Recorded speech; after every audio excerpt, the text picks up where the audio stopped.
함께 말씀 보겠습니다. 오늘 함께 나눌 말씀은 구약성경 예레미야 11장 9절에서 17절 말씀입니다.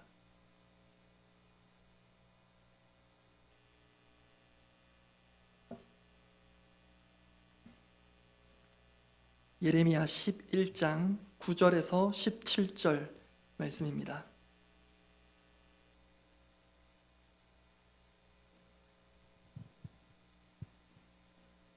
예레미야 11장 9절에서 17절 말씀, 제가 먼저 9절 읽겠습니다. 여호와께서 또 내게 이르시되 유다인과 예루살렘 주민 중에 반역이 있도다. 그들이 내 말을 듣기를 거절한 자기들의 선조의 죄악으로 돌아가서 다른 신들을 따라 섬겼은즉 이스라엘 집과 유다 집이 내가 그들의 조상들과 맺은 언약을 깨뜨렸도다. 그러므로 나 여호와가 이와 같이 말하노라. 보라, 내가 재앙을 그들에게 내리리니 그들이 피할 수 없을 것이라. 그들이 내게 부르짖을지라도 내가 듣지 아니할 것인즉 유다 성읍들과 예루살렘 주민이 그 분향하는 신들에게 가서 부르짖을지라도 그 신들이 그 고난 가운데서 절대로 그들을 구원하지 못하리라. 유다야, 내 신들이 내 성읍의 수와 같도다. 너희가 예루살렘 거리의 수대로 그 수치스러운 물건의 제단 곧 바알에게 분향하는 제단을 쌓았도다. 그러므로 너는 이 백성을 위하여 기도하지 말라. 그들을 위하여 부르짖거나 구하지 말라. 그들이 그 고난으로 말미암아 내게 부르짖을 때에 내가 그들에게서 듣지 아니하리라. 나의 사랑하는 자가 많은 악한 음모를 꾸미더니 나의 집에서 무엇을 하려느냐? 거룩한 제물 고기로 내 재난을 피할 수 있겠느냐? 그때 내가 기뻐하겠느냐? 여호와께서는 그의 이름을 일컬어 좋은 열매 맺는 아름다운 푸른 감람나무라 하였었으나 큰 소동 중에 그 위에 불을 지폈고 그 가지는 꺾였도다. 함께 읽습니다. 바알에게 분향함으로 나의 노여움을 일으킨 이스라엘 집과 유다 집의 악으로 말미암아 그를 심은 만군의 여호와께서 그에게 재앙을 선언하셨느니라. 아멘. 말씀 나누기 전에 옆에 계신 분들과 이렇게 한번 인사하면 좋겠습니다. 내일 새벽에 만납시다. 내일 새벽에 만납시다. 제가 이전 교회에서 사역할 때의 일입니다. 한 권사님의 가정 신방에 담임 목사님, 교구 전도사님과 함께 참석했습니다. 그때 권사님의 남편 되시는 분도 계셨는데요. 참고로 그분은 주일 설교 시간마다 늘 이렇게 두 눈을 붙이고 계신 분이셨습니다. 안 그래도 대화 중에 권사님께서 그 얘기를 먼저 꺼내시면서 적잖이 부끄러워하셨습니다. 그런데 그때 그 남편 집사님께서 아주 당당하게 담임 목사님께서 하신 말씀이 상당히 인상적이었습니다. 목소리도 되게 걸걸하고 좋으셨는데요.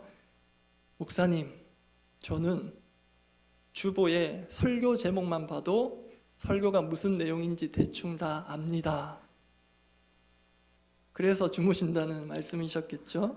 아마 지금 여기 앉아 계신 분들 중에서도 설교 본문과 제목만 봐도 이게 무슨 설교일지 감이 오시는 그런 신앙의 내공이 상당하신 분들이 계시리라 생각합니다. 아무튼 그때 제가 그 자리에서 그 말씀을 듣고요, 속으로 이런 생각이 들었습니다. 이제 앞으로는 내용을 예상하기 어렵게 설교 제목을 잡아야 되겠다. 오늘 설교 제목이요, 기도하라가 아니고요, 기도하지 말라입니다. 그렇다고 제가 앞서 말씀드린 그런 이유들 때문에 제목을 일부러 꼬아놓은 것은 아닙니다. 오늘 본문에 나오는 다소 뜻밖의 말씀을 있는 그대로 제목으로 옮긴 것입니다. 오늘 보면 14절 말씀인데요, 14절 앞부분을 제가 읽습니다. 그러므로 너는 이 백성을 위하여 기도하지 말라.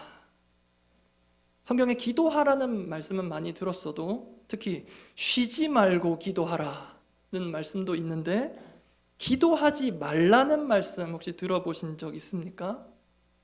어떤 분들은 오늘 말씀을 보고 성경에 이런 말씀이 있었나 하실 수도 있을 것입니다.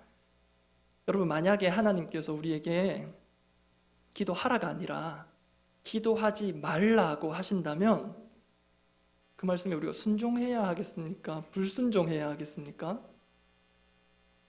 질문을 조금 바꿔보겠습니다. 기도하라는 말씀과 기도하지 말라는 말씀 중에 어느 것이 더 순종하기가 쉬울까요? 아무래도 기도하라는 말씀보다는 기도하지 말라는 말씀에 순종하기가 훨씬 더 수월하리라 생각합니다. 멀리 갈 필요 없이요, 저 자신의 기도 생활을 돌아봐도 그렇습니다.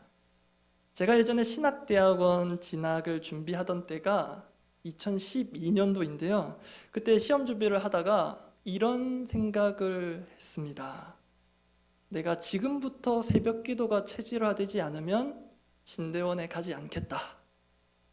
그런 결연한 각오로 그날부터 새벽을 깨우기 시작했습니다. 그렇게 시작된 첫날 성공했을까요? 예. 알람을 끄고 다시 누웠습니다. 둘째 날 성공했을까요? 예, 웃음소리 없으셨네요. 제가 원래 아침잠이 많은 데다 간도 좋지 않아서 새벽은커녕 아침에 일어나는 것도 힘든 사람이었습니다. 물론 성공하는 날이 한 번씩 있었는데 실패하는 날이 훨씬 많았습니다. 그러다가 도저히 안 되겠다, 전략을 바꾸자.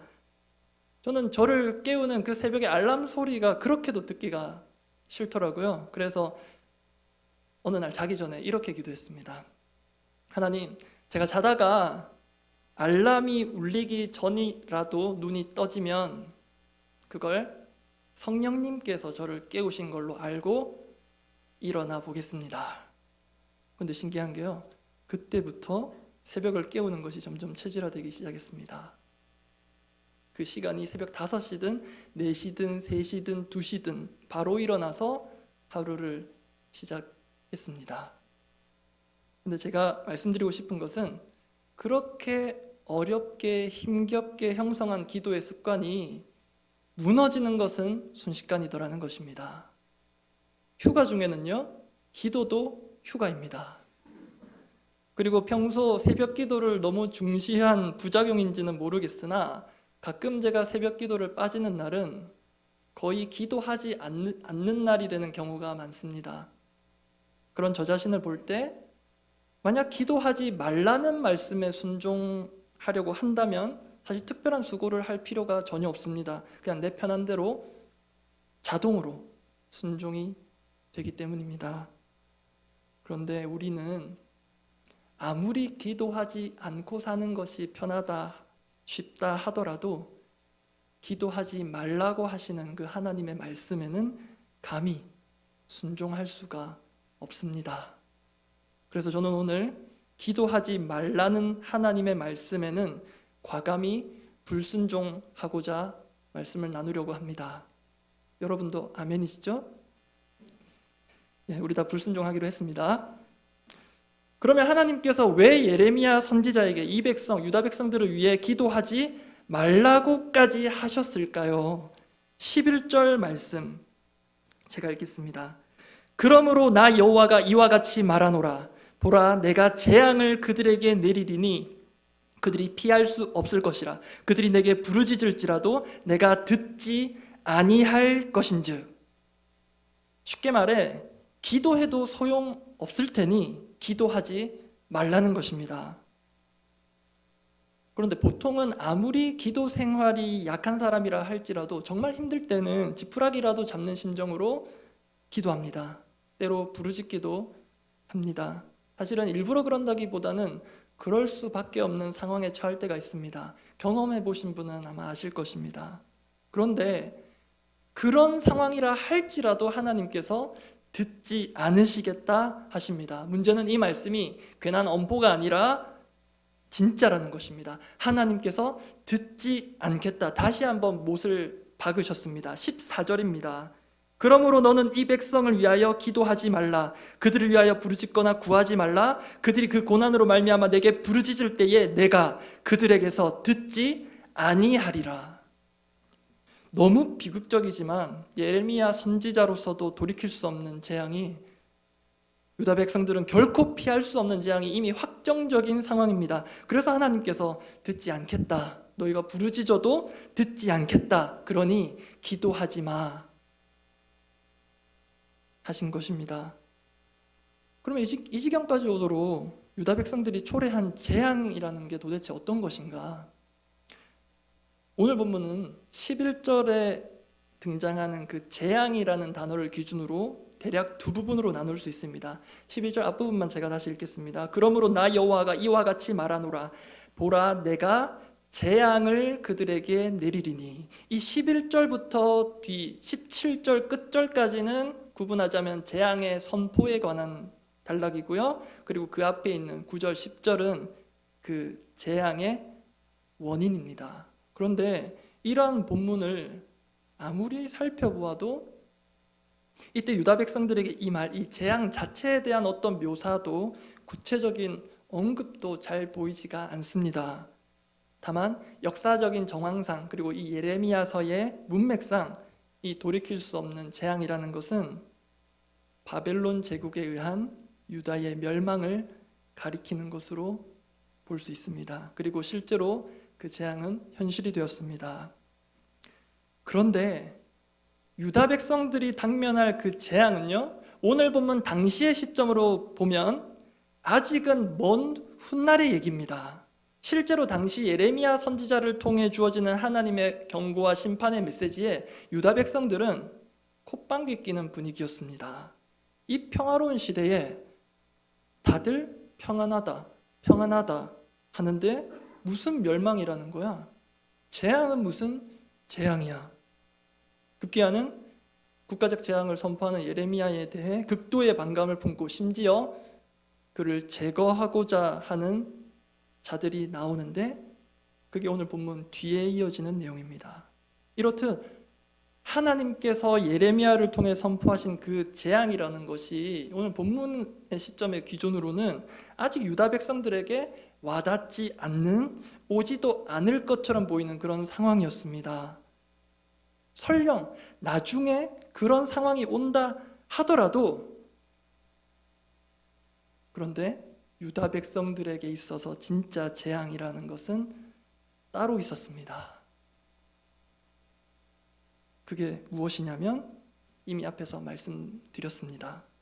유다 백성들에게 있어서 진짜 재앙은 기도해도 듣지 않으시겠다는 하나님의 불통 선언입니다. 여러분, 사람 사이에도 소통이라는 것은 참 중요합니다. 그 소통이 얼마나 중요한지는 소통이 안 되는 불통을 경험해 보면 잘 알 수 있습니다. 그런데 그 불통에도 두 가지 정도의 종류가 있는 것 같습니다. 하나는 아예 소통 자체가 안 되거나 없는 것입니다. 예를 들어서 제가 맡고 있는 청소년부 한 아이에게 전화를 합니다. 안 받습니다. 다음 날 또 전화를 합니다. 안 받습니다. 그 다음 날 전화해도 안 받습니다. 여러분, 그러면 제가 상처를 받겠습니까? 안 받겠습니까? 또 다른 불통은 이런 것입니다. 대화는 합니다. 그런데 마치 느낌이 벽이랑 대화하는 것 같습니다. 내가 한 말이 다 튕겨져 나오는 것 같은 불통. 어쩌면 그게 더 힘들고 심각한 불통입니다. 말은 하는데요, 오가는 말은 있는데 소통은 하는데 소통은 전혀 안 되는 상황. 정말 고통스럽죠. 이렇게 사람 사이의 불통도 고통이 됩니다. 그런데 하물며 이전에 애굽의 종살이로 고생하던 그 이스라엘의 신음소리에도 귀 기울이셨던 그 하나님께서 너희 말, 너희 기도 듣지 않겠다. 불통을 선언하시면 그 하나님의 백성들, 하나님의 자녀들이 감당해야 할 고통은 얼마나 하겠습니까?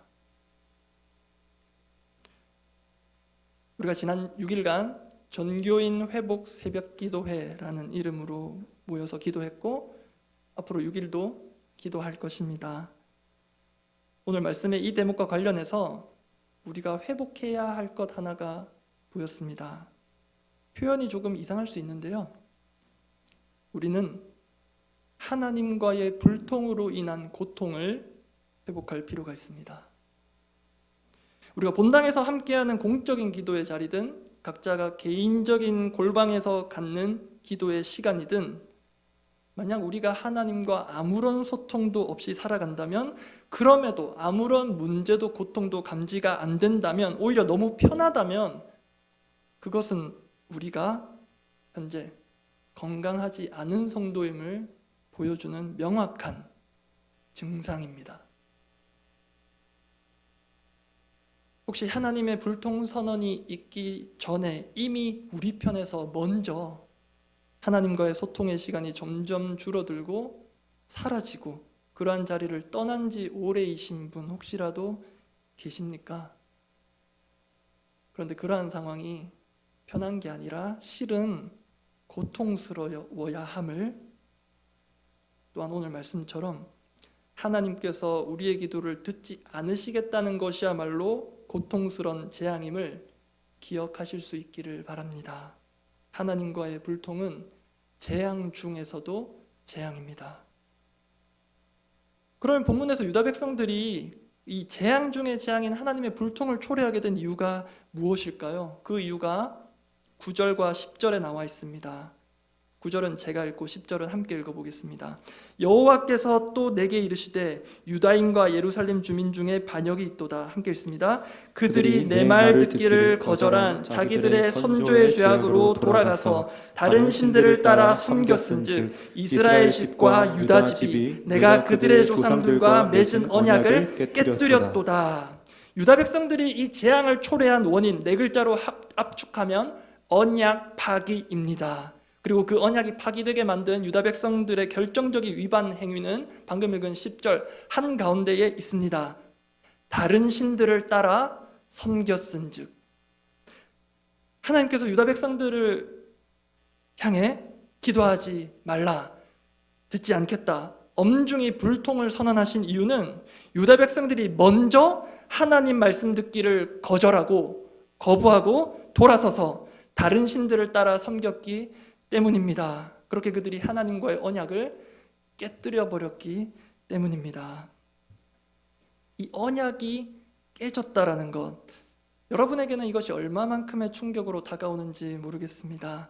이 언약을 깨뜨렸다는 것의 의미를 조금 더 생생하게 이해하려면 깨지기 전에 그 언약이 무엇인지를 알 필요가 있습니다. 그 언약의 핵심을 오늘 본문의 앞선 맥락에서 찾아볼 수가 있습니다. 예레미야서 11장 4절 말씀인데요. 4절 말씀도 우리 함께 읽어보겠습니다. 이 언약은 내가 너희 조상들을 쇠풀무 애굽 땅에서 이끌어내던 날에 그들에게 명령한 것이라. 곧 내가 이르기를 너희는 내 목소리를 순종하고 나의 모든 명령을 따라 행하라. 그리하면 너희는 내 백성이 되겠고 나는 너희의 하나님이 되리라. 아멘. 이 중에서 언약의 핵심이라 할 부분은 4절 뒷부분입니다. 너희는 내 백성이 되겠고 나는 너희의 하나님이 되리라. 이스라엘은 하나님의 백성이 되고 하나님은 그들의 하나님이 되시는 것. 다르게 말해 우리는 하나님의 자녀가 되고 하나님은 우리의 아버지가 되시는 것. 이러한 관계가 바로 언약의 핵심입니다. 이렇게 언약을 하나님과 그의 백성 간의 관계로 이해할 때 오늘 본문에서 유다 백성들이 범한 잘못, 하나님을 버리고 다른 신들을 따라 섬겼다는 것은 곧 그들이 하나님의 백성이 아니라 다른 신들의 백성이 되기로 한 것을 뜻합니다. 그 다른 신들 중에 단연 으뜸이었던 그 유명한 바알, 그 바알이 본문에 등장합니다. 13절 제가 읽습니다. 유다야, 내 신들이 내 성읍의 수와 같도다. 너희가 예루살렘 거리의 수대로 그 수치스러운 물건의 제단 곧 바알에게 분향하는 제단을 쌓았도다. 시적인 표현이긴 하나 바알이 온 유다 땅을 덮어버렸습니다. 이것은 유다는 바알의 백성이 되고 바알은 그들의 하나님이 되는 일명 바알 언약을 그들이 체결해 버린 것과 같습니다. 같은 하늘 아래 두 임금을 섬길 수 없다 했듯이 같은 하늘 아래 우리는 두 아버지를 모실 수 없습니다. 하나님도 섬기고 바알도 섬기는 이중 계약, 이중 언약은 명백한 계약 위반, 언약 위반입니다. 바알을 새아버지로 모시기로 작정한 유다 백성들에게 하나님은 더 이상 아버지가 아니라 아저씨가 됩니다. 그렇기 때문에 이게 불통의 원인이라면 유다 백성들이 자초한 그 하나님과의 불통을 다시금 원활한 소통으로 뚫어내려면 무조건 무작정 기도에 열심을 낸다고 되는 것이 아닙니다. 철야도 하고 금식도 하고, 요즘은 잘 안 하지만 기도원 올라가서 나무 뿌리 붙잡고 나무 하나 뽑고 내려오겠다, 그렇게 기도한다고 해결될 문제가 아닙니다. 근본적으로 하나님과의 틀어진 관계를 바로잡아야 했습니다. 그래서 원치 않는 불통을 원활한 소통으로 바꾸는 근본적 접근법이 필요하겠습니다. 그 첫 번째는 하나님과의 언약을 기억하는 것입니다. 하나님과의 언약을 기억하는 것. 이것은 나는 누구의 자녀인가? 라는 질문을 통해 좀 더 선명해집니다. 유다 백성들뿐만 아니라 온 이스라엘은 하나님의 은혜로 기적적인 출애굽을 경험한 후 시내산에서 하나님께로부터 특별한 정체성을 부여받았습니다. 출애굽기 19장 5절에서 6절인데 제가 읽어드립니다. 세계가 다 내게 속하였나니 너희가 내 말을 잘 듣고 내 언약을 지키면 너희는 모든 민족 중에서 내 소유가 되겠고 너희가 내게 대하여 제사장 나라가 되며 거룩한 백성이 되리라. 이것이 일명 시내산 언약입니다. 그런데 이 시내산 언약의 근간과 정신이 끊어지지 않고 신약 시대로 이어집니다. 베드로전서 2장 9절 말씀입니다. 이 말씀 함께 읽어보겠습니다. 그러나 너희는 택하신 족속이요 왕같은 제사장들이요 거룩한 나라요 그의 소유가 된 백성이니. 즉 신약 시대를 사는 성도들, 우리 역시 출애굽과 같은 구원의 은혜를 경험한 하나님의 백성된 자들이라는 것입니다. 그렇기에 저와 여러분은 그 하나님과의 언약의 당사자라고 할 수 있습니다. 수천 년 전 하나님과 이스라엘 백성 사이에 맺어진 그 언약은 끊어질 듯 끊어지지 않고 지금 하나님과 나와의, 우리와의 언약 관계로 이어집니다. 그렇게 될 수 있었던 결정적인 이유는 사람으로 인해 파기되고 폐기 처분된 것 같았던 그 언약을 참 사람으로 오신 예수 그리스도께서 더 굳건하게 세워주셨기 때문입니다. 요한복음 1장 12절 말씀 제가 읽습니다. 영접하는 자 곧 그 이름을 믿는 자들에게는 하나님의 자녀가 되는 권세를 주셨으니. 우리 믿음으로 선포하는 마음으로 함께 읽어보겠습니다. 영접하는 자 곧 그 이름을 믿는 자들에게는 하나님의 자녀가 되는 권세를 주셨으니. 아멘. 그래서 예수 그리스도를 구주로 믿고 영접한 우리들은 하나님의 자녀가 되었고 하나님은 우리의 아버지가 되셨습니다. 우리는 하나님의 자녀이고 하나님은 우리의 아버지이다. 이것이 바로 우리가 지금 예수 그리스도의 십자가 은혜로 누리고 있는 새로운 언약, 신약이며 동시에 신비입니다. 이렇게 하나님과 우리 사이에 이 언약이 체결된 것이 얼마나 신비스러운 일인지, 하나님과 우리가 부자지간 또 부녀지간이 된 것이 얼마나 말도 안 되는 일인지 제가 이해를 돕기 위해서 제가 결혼 전에 잠시 키웠던 고양이 이야기를 드리려고 합니다. 제가 솔로로 있을 때요, 잠시 고양이를 키웠었는데 그 고양이 이름이 사랑이였습니다. 근데 설교 준비하면서 알게 되었는데요, 고양이 이름이 사랑이고 저희 교회 이름이 뭔가 연결고리가 있었나 싶더라고요. 아무튼 그래서 그 고양이를 제가 부를 때 사랑이 또는 사랑아 이렇게 부르면 되는데요, 저의 호칭을 뭐로 해야 하나 고민했던 적이 있었습니다. 왜 그러냐면 어떤 분들 보니까 집에 있는 반려견한테 엄마라고 자기를 그렇게 하시더라고요. 엄마 왔다 이렇게. 여기도 그렇게 하시는 분들 있을지 모르겠습니다. 그런데 제가 퇴근하고 집에 오면 문 앞에 바짝 붙어서 야옹거리는 그 고양이한테 제가 아빠 왔다 하기에는 좀 그랬습니다. 당시 제가 총각이기도 했고요. 그래서 제가 그때 정했던 호칭은 삼촌이었습니다. 삼촌 왔다, 삼촌 교회 간다, 잘 있어. 여러분, 아무리 반려견과 반려묘가 사랑스럽고 가족 같아도요, 실제로 여러분들의 호적 등본에 아들, 딸로 올릴 수 있습니까? 혹시 그게 법적으로 허용되는 시대가 온다 하더라도 그게 가능하겠습니까? 또 아무리 가족 같은 반려견, 반려묘라 하더라도 여러분의 피와 땀이 배인 그 유산을 물려줄 수 있겠습니까? 그런데요, 그것보다도 더 불가능하고 말도 안 되는 사실이 자격 없는 우리가 하나님의 아들, 딸 되고 그분의 상속자가 되었다는 것입니다. 로마서 8장 17절 말씀 제가 읽어드립니다. 자녀이면 또한 상속자 곧 하나님의 상속자요 그리스도와 함께한 상속자니. 이것이 우리는 누구의 자녀인가? 우리는 하나님의 자녀입니다라는 그 언약에 담긴 신비로운 은혜입니다. 이 은혜가 하나님과의 소통을 가능케 하는 근간이 됩니다. 원치 않는 불통을 원활한 소통으로 바꾸는 근본적인 접근법. 두 번째는 하나님과의 언약을 준수하기입니다. 앞서 언약을 기억한다는 것이 우리가 하나님의 자녀된 자들임을 거기에 담긴 풍성한 은혜를 망각하지 않고 자각하는 것이었다면, 언약을 준수한다는 것은 곧 하나님의 자녀답게 살아가는 것을 의미합니다. 자녀의 기본이 뭘까? 자녀의 기본은 듣는 것입니다. 특히 실제로 내가 누구의 말을 듣고 순종하느냐가 진짜 내 부모가 누구인지를 보여줍니다. 상황을 하나 가정해 보겠습니다. 저희 집 아들 진아, 만 3살 지났는데요. 진아가 조금 떨어진 곳에 있고 아빠인 제가, 그리고 저 옆에 진아의 이모부가 서 있다고 하겠습니다. 그때 두 사람이 같이 진아야 어서 와 이리 와 하는데, 만약에 제가 사랑하는 진아가 아빠한테 먼저 안 오고 옆에 있는 이모부한테 먼저 간다면 아빠 마음이 어떻겠습니까? 근데 이번에는요, 제 옆에 이모부가 아닌 이름 모를 어떤 아저씨가 손에 맛있는 걸 들고 있습니다. 똑같이 진아야 이리 와 합니다.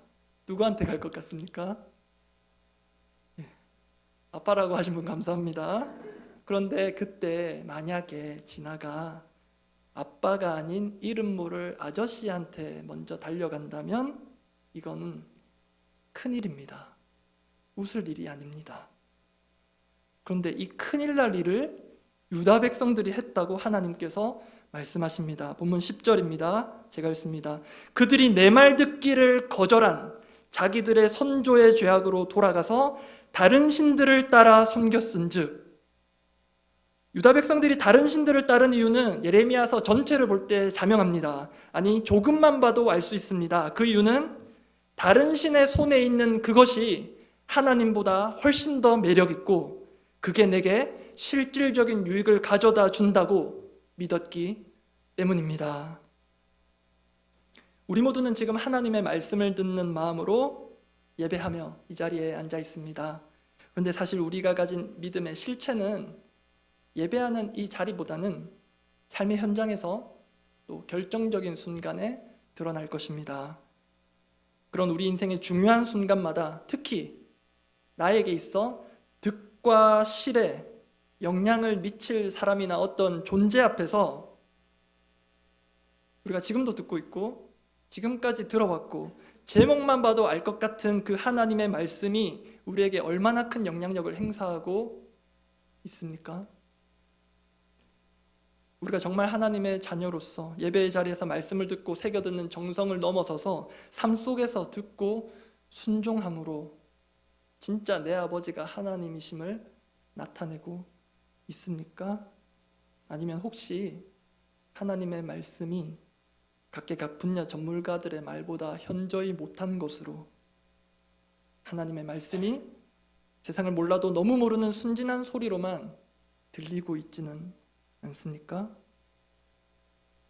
만약 그런 순간들이, 지점들이 있다면 너무 안타깝지만 저도 인정하기 싫지만 우리가 지금은 하나님의 말씀을 듣고 있는 것처럼 앉아 있을지라도 실제로는 듣지 않는 것입니다. 본문에 따르면 그것은 곧 하나님의 말씀이 아닌 그 자리를 대신하고 대체한 다른 신, 자신에게 있어서의 그 우상 같은 존재의 말을 듣고 따르는 것과 같습니다. 그것이 불통입니다. 말씀 정리하려고 합니다.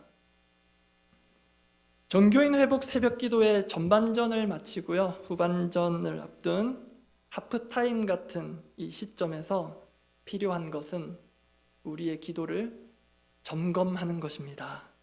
그 점에서 지난주에 김세현 목사님께서 비유로 드신 그 축구 후보 선수라는 게 생각납니다. 여러분, 우리는 특별한 비상 상황을 해결하기 위해 투입된 막강한 기도의 용사, 몸값 비싼 용병이 아니라 하나님 아버지 앞에 모인 그분의 자녀들입니다. 그래서 뭔가 획득하려고 이겨보려고 무리하기보다는 오히려 후반전에는 가벼운 몸과 마음으로 기도에 임하면 좋겠습니다.